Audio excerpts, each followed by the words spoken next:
Now we read verses 12 and 13 in the 10th chapter of Daniel. Then said he unto me, Fear not, Daniel, for from the first day that thou didst set thine heart to understand and to chasten thyself before thy God, thy words were heard, and I am come for thy words.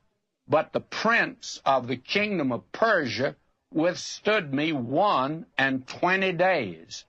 But lo, Michael, one of the chief princes, came to help me, and I remained there with the kings of Persia. Now, for the first time, friends, a veil is lifted momentarily, and it reveals a heavenly warfare that is going on. It reveals that there's a great deal more about this universe that you and I live in than meets the eye. And there's a great deal more than we know today.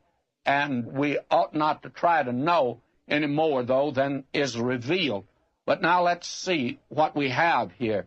It opens the unseen world to us. It reveals a conflict going on, the conflict of the ages between good and evil, light and darkness, between God and Satan.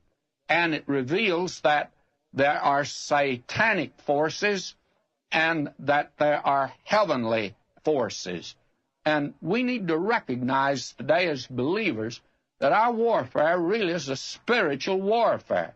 And it's amazing how many times the devil cuts off, short circuits our prayer life. And one of the reasons today that public prayer and prayer meetings are so dead is because those that go there just go to say some pretty little prayers, and they do not realize that there's a battle going on, and there's a war that must be won, and they do not realize that at all. Listen to Paul again in 2 Corinthians, the 10th chapter, beginning at verse 3. Listen to this.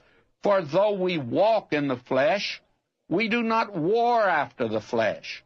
For the weapons of our warfare are not carnal, but mighty through God to the pulling down of strongholds, casting down imaginations, and every high thing that exalteth itself against the knowledge of God, and bringing into captivity every thought to the obedience of Christ.